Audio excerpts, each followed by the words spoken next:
असउद्दीन ओवैसी जी 2 minute का तैयार हो गया। At the outset, Madam, I condemn the killing of Akhlaq, Numan and Zahid. I term it as an attack on the Constitution, and this was an act perpetrated by terrorists, not by fringe elements. Madam, let me start by this caveat by saying that I am the only intolerant politician in India in this House. The rest are paragon of virtue, beacon of free speech and upholders of justice. What we have seen over here is that we have two political power centers. One calls Muslims and Dalits as puppies and dogs. The other throws crumbs at us and tells us to wag the tail. My concern over here is that why is it that after 68 years of independence,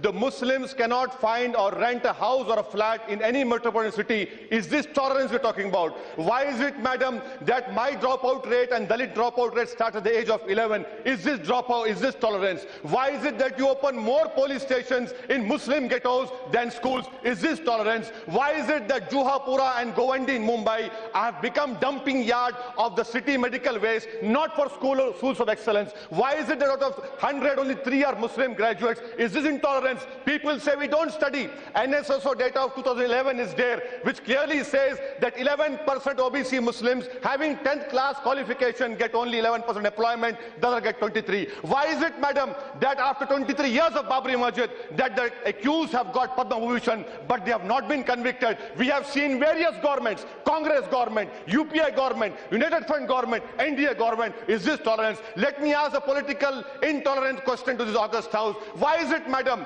that when I oppose the BJP, I am called an anti-nationalist, I am called a Jinnah in making? When I oppose the secular parties, I am called communal. Why is it that this country is saying that if you be with the secular party, you are secular. If you oppose the BJP, you come anti-national. How is it that these two political parties have appropriated the right of nationalism and secularism? I condemn their right. I continue to be intolerant because that is my democratic right. I want to know, how is it that political intolerance, when in 10 years imprisonment is given in Haryana for cow slaughter, Congress supports it?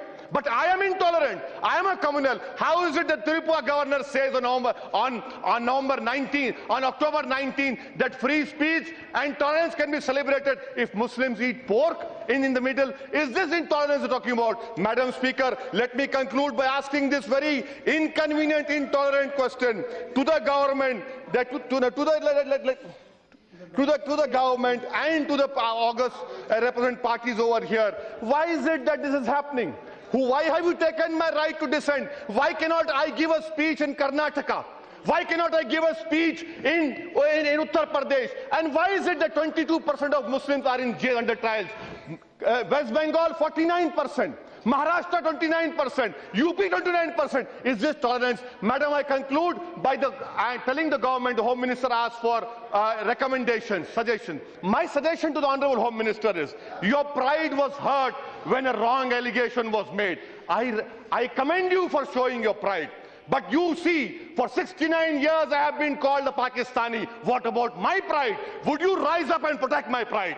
Would you rise up and protect my integrity? My suggestion to the Honorable Home Minister is, amend the NHRC Act. Given in the NHRC the power to inquire communal rights, so the responsibility can be fixed on the SP and DM. I would request you form in your internal security division a section which monitors Hindu fanatics. If you don't do that, see what is happening in Myanmar, in Sri Lanka, in Pakistan, in Bangladesh. We require stability. The third step, form an Equal Opportunities Commission. Fifth step, give constitutional status to NCM. And a request to all the House, you talk about ISIS and Wahhabism. Remember, ISIS is an evil ideology. You cannot break us down into Wahhabism, Sufism. You have to take the whole Muslim community, which right now the whole Islamic world is condemning ISIS. Remember one thing, that ISIS can be defeated by cerebral debate. This is what needs to be happen. Madam, I conclude my speech by quoting a शेर of Faiz said, तुझको कितनों का लहू चाहिए अर्ज़े वतन जो तेरे अर्ज़े बेरंग को गुलनार करे, कितने आहों से तेरा कलेजा ठंडा होगा, कितने आंसुओं से तेरे सहराओं को गुलजार करे. Thank you, madam.